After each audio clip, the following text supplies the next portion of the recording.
कधी लक्ष दिलंय का? घरात सगळे एकत्र बसलेले असतात, पण शांतता इतकी असते जणू घरात कोणीच नाही.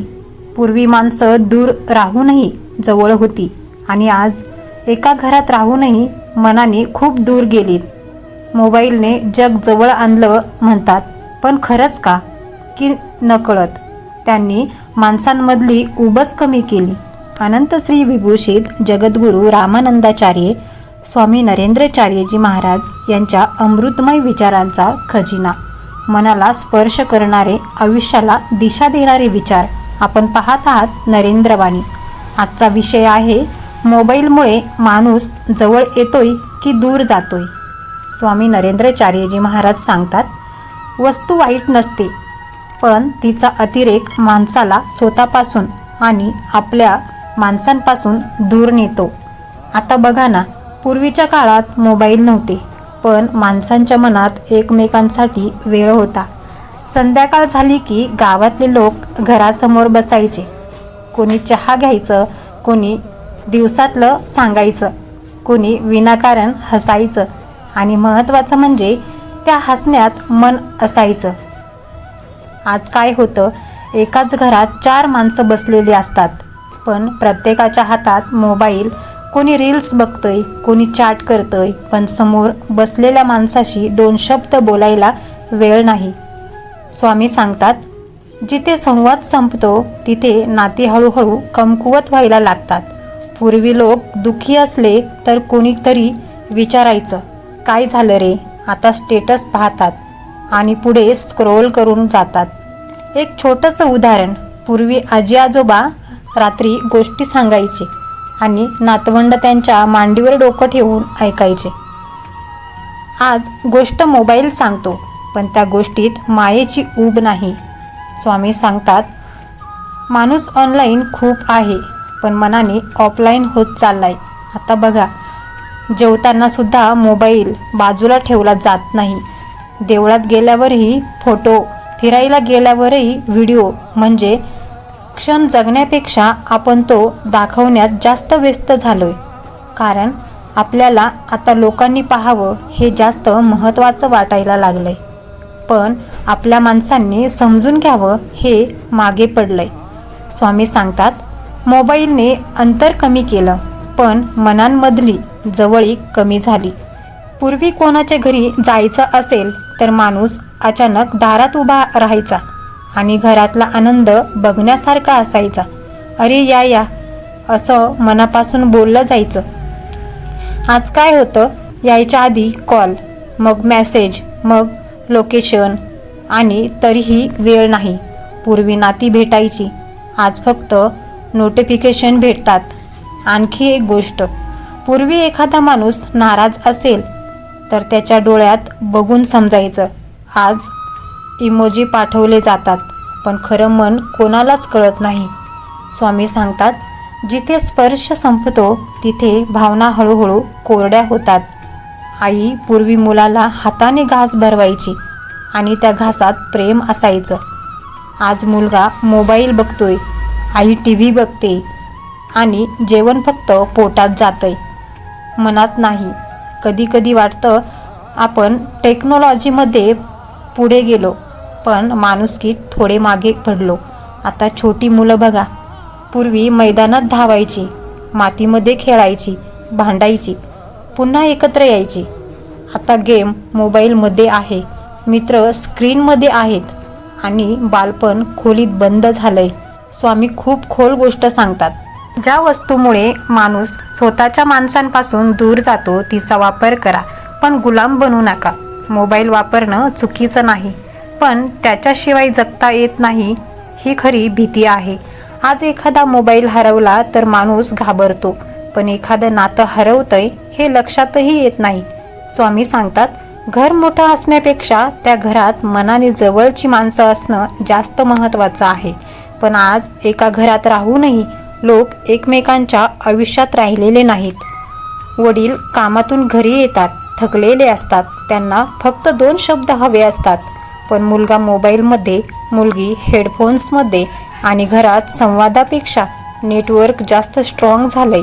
पूर्वी रात्री सगळे एकत्र बसून जेवायचे, दिवसभरात काय झालं ते सांगायचे, हसायचे, कधी भांडायचे, पण मनात काही ठेवायचे नाहीत। आज प्रत्येकाची प्लेट वेगळी आणि जग पण वेगळं। स्वामी सांगतात, जेव्हा माणूस आपल्या लोकांसोबत बसूनही एकटं वाटायला लागतो, तेव्हा समजा वस्तूंनी नात्यांची जागा घ्यायला सुरुवात केली आहे। एकदा विचार करा, शेवटचं कधी असं झालं होतं की मोबाईल बाजूला ठेवून तुम्ही आईबाबांशी शांतपणे बोललात? शेवटचं कधी मित्राला भेटून त्याच्या डोळ्यात बघून विचारलं, खरंच सांग तू ठीक आहेस ना? कारण मेसेजमध्ये शब्द दिसतात, पण समोर बसल्यावर भावना दिसतात। पूर्वी लोकांकडे वेळ कमी होता, पण माणसं जवळ होती। आज साधनं खूप आहेत, पण मन दूर गेलेत। स्वामी खूप सुंदर उदाहरण देतात, मोबाईल चार्जरला लावला नाही तर बॅटरी संपते, तसंच माणूस आपल्या माणसांशी जोडला नाही तर मनातून रिकामा व्हायला लागतो। आणि खरंच आज लोकांकडे फॉलोअर्स खूप आहेत, पण मन मोकळं करायला एक माणूस नाही। मोबाईलने माहिती दिली, मनोरंजन दिलं, जग दाखवलं, पण एक गोष्ट नकळत हिरावून घेतली, ती म्हणजे एकत्र बसण्याची सवय। स्वामी सांगतात, माणसाला जगण्यासाठी हवा, पाणी आणि अन्न जितकं महत्त्वाचं आहे, तितकीच महत्त्वाची असते कोणीतरी मनापासून विचारपूस करणारी माणसं।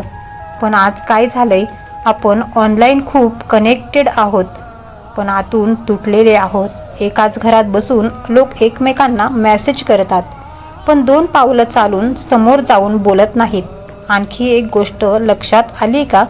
पूर्वी पाहुणे घरी आले की घरात उत्साह यायचा, आई लगेच पाणी द्यायची, चहा ठेवायची, गप्पा रंगायच्या। आता काय होतं, पाहुणे आले तरी पहिल्यांदा वायफाय पासवर्ड विचारतात। हे ऐकायला छोटं वाटतं, पण हळूहळू माणसांमधली ऊब कमी होत चालली आहे। स्वामी सांगतात, सुख वस्तूंमध्ये नसतं, ते माणसांमध्ये असतं। मोबाईलमध्ये हजारो फोटो आहेत, पण त्या फोटोंमधले क्षण खरंच जगलेत का? फिरायला गेल्यावर आज लोक निसर्ग कमी बघतात आणि कॅमेरा जास्त बघतात। पूर्वी पावसात लोक भिजायचे, आज पाऊस पडला की मोबाईल लपवतात। पूर्वी सण आले की सर्व कुटुंब एकत्र यायचं, घरात आवाज असायचा। आज फोटो काढले जातात, स्टेटस ठेवले जातात, पण त्या क्षणात जगणं कमी झालंय। स्वामी खूप खोल गोष्ट सांगतात, ज्या घरात माणसं बोलणं बंद करतात तिथे शांतता निर्माण होत नाही, तिथे अंतर निर्माण होतं।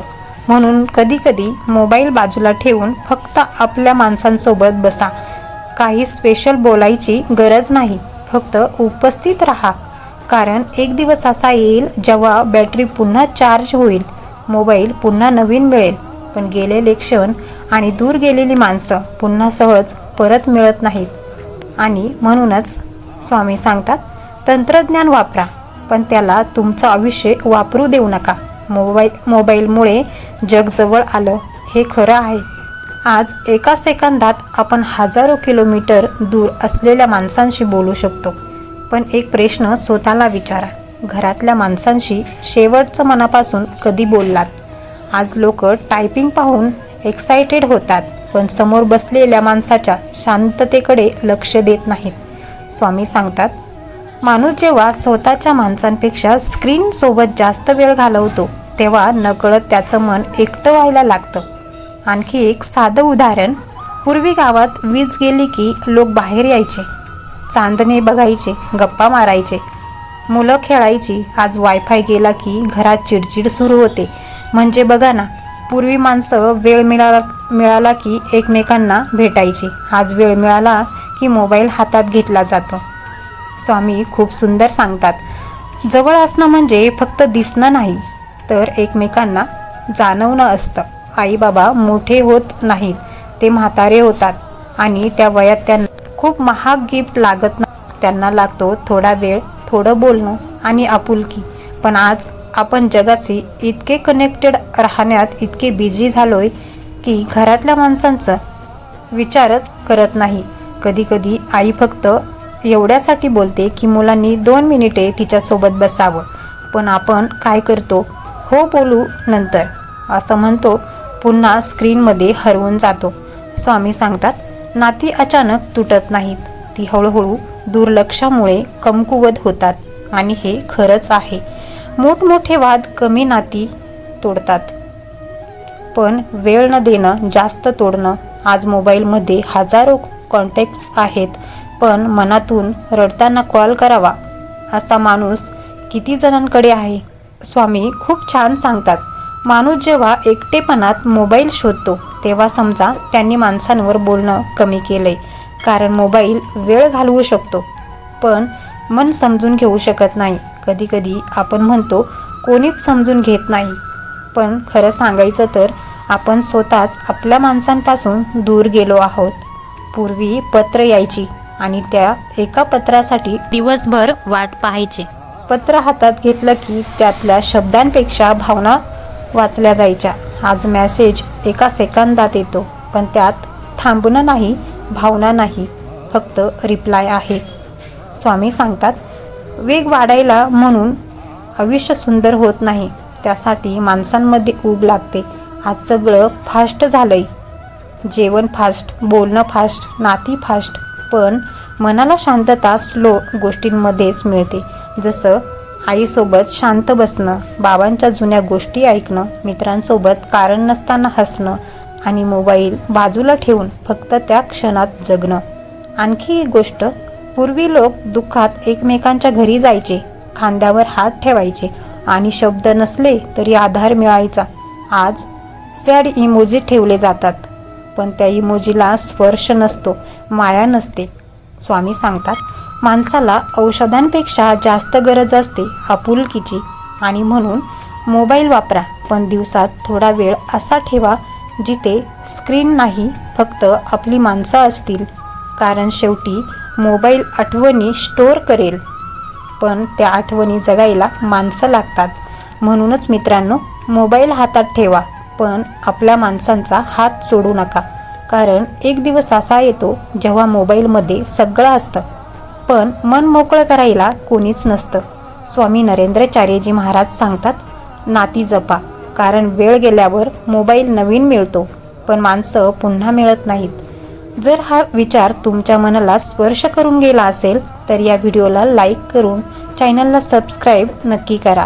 अनंत श्री विभूषित जगद्गुरू रामानंदाचार्य स्वामी नरेंद्राचार्यजी महाराज यांच्या अमृतमय विचारांमधून आपण पाहत होतात नरेंद्रवाणी. मनाला शांतता देणारे, आयुष्याला दिशा देणारे विचार. पुन्हा भेटूया अशाच एका मनाला स्पर्श करणाऱ्या विचारांसोबत. जय सियाराम.